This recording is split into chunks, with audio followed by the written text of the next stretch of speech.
बिहार के बाद पूरे देश में एसआईआर की प्रक्रिया को लागू किया जा सकता है। चुनाव आयोग आज इसको लेकर एक बड़ी प्रेस वार्ता करने जा रहा है, जिसमें आने वाले समय में जहां पर चुनाव होने हैं वहां पर सबसे पहले एसआईआर को लागू किया जाएगा, जिसमें बंगाल भी शामिल है और अन्य राज्य भी शामिल हैं। उत्तर प्रदेश सरकार में मंत्री हैं मयंकेश्वर शरण सिंह। बिहार में एक सफल इसका पूरा परीक्षण किया गया। आप लोगों ने बताया बोगस वोट हटाए गए, बांग्लादेशी, रोहिंगी तमाम हटाए गए। अब इसको और भी अन्य राज्यों में लागू करने की योजना बनाई जा रही है। बेहतर कदम मानते हैं भाजपा, तो इसका लगातार स्वागत भी कर रही है। देखिए, एसआईआर ये कोई केंद्र सरकार या राज्य सरकार तो लागू कर नहीं रही है, ये आयोग का फैसला है।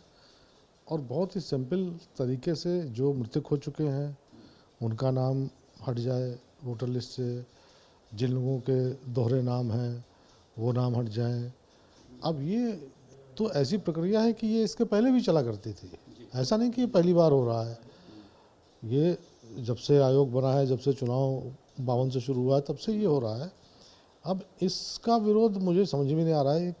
एक विपक्ष की एक परिपाटी बनती चली जा रही है कि हर चीज़ का संवैधानिक जो भी संस्थाएं हैं, चाहे सुप्रीम कोर्ट हो, चाहे चुनाव आयोग हो, या जो भी हो, ईडी है, फलाना, इन सब का क्यों विरोध करते रहो और एक भारत में एक क्योस टाइप का पैदा कर दो।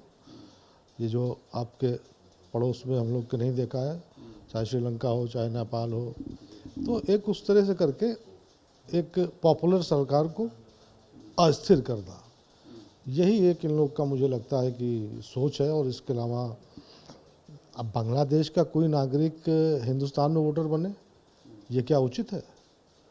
लेकिन इन सब अनर्गल बातों से मुझे लगता है जनता प्रभावित होने वाली नहीं है। और सबसे बड़ी बात आप ये भी देखते होंगे कि कई बार होता है कि पोलिंग परसेंटेज बहुत कम हो गया है, तो ये इसी वजह से जो मृतक को भी उसमें आप परसेंटेज हो, तो ये एक मेरे ख्याल से आयोग जो कर रहा है सही कर रहा है। विपक्ष कह रहा है ये आप लोग अपने फायदे के लिए कर रहे हैं कि जहां पर सपा का वोट ज़्यादा है, कांग्रेस का वोट ज़्यादा है, उसको काटा जा सके और आप लोग जो हैं वो लोकतंत्र के अंदर जो है वो बेईमानी कर सकें। आपने देखा कि बिहार में भी आप लोगों की बहुत आलोचना हुई थी। ममता बनर्जी तो यहाँ तक ये भी कह रही हैं कि हम बंगाल में इसको लागू नहीं होने देंगे। तो आप लोग अपने फायदे के लिए इसको, ये जो कोई मृतक हो गया है वो कैसे मालूम आपको कि किसका वोटर है? अब 2.5 साल पहले मेरे छोटे भाई का देहांत हो गया, अब उसका नाम अगर कटेगा तो एक तरीके से हमारा ही वोटर तो कटा।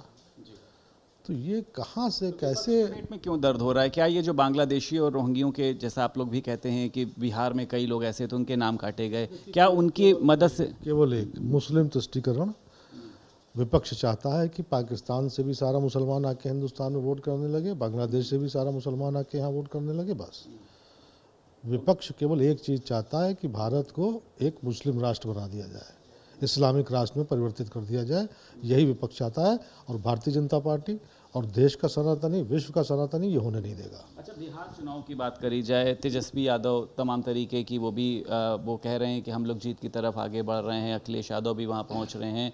आप लोग श्योर हैं, आप लोगों को लगता है कि एनडीए का जो है वो समर्थन वहाँ पर है और तीसरी बार आप लोग वहाँ पर मजबूत स्थिति में होंगे?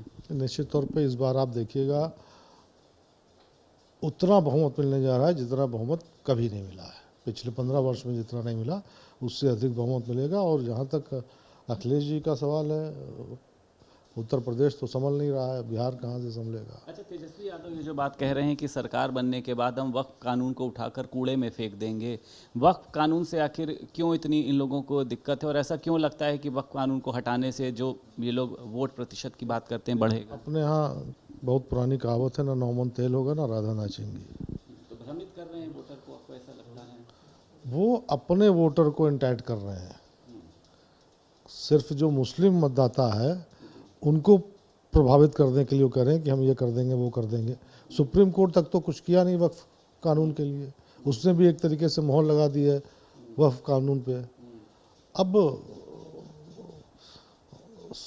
कहते हैं संविधान संविधान, लेकिन ये सारा का सारा विपक्ष, चाहे समाजवादी पार्टी हो, चाहे कांग्रेस हो, चाहे लालू जी की पार्टी हो, चाहे ममता जी की पार्टी हो, चाहे स्टालिन जी की पार्टी हो, ये सारी की सारी पार्टियां संविधान विरोधी हैं और संविधान को ना मानने पर तुली हुई हैं। बहुत शुक्रिया बात करने के लिए। उत्तर प्रदेश सरकार में मंत्री मयंकेश्वर शरण सिंह हमारे साथ मौजूद थे। लखनऊ से वीडियो जर्नलिस्ट एस के वर्मा के साथ संदीप खेर, भारत समाचार।